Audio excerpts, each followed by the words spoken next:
प्रिय मोर भाई या भौणी माने परमेश्वर आमठू कौन चाहती।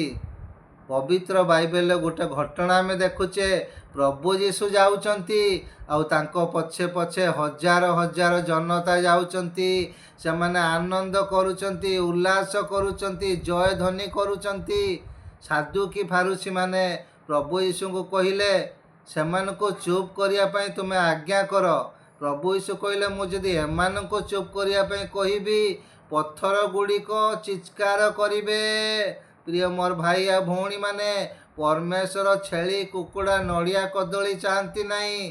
से आम ओष्ठादार फल धन्यवाद रूप बलि चाहती।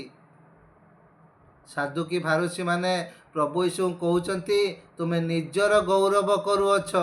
प्रभु यीशु कहिले मु निजर गौरव करे नाही, किंतु जणे अछंती जे निजर गौरव को अन्वेषण करंती। प्रिय मोर भाई भौणी माने परमेश्वर से सगौरवर रक्षण उद्योगी परमेश्वर अटंती।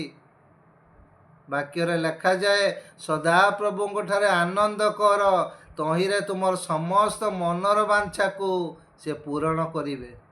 समस्त को प्रेज द लॉर्ड।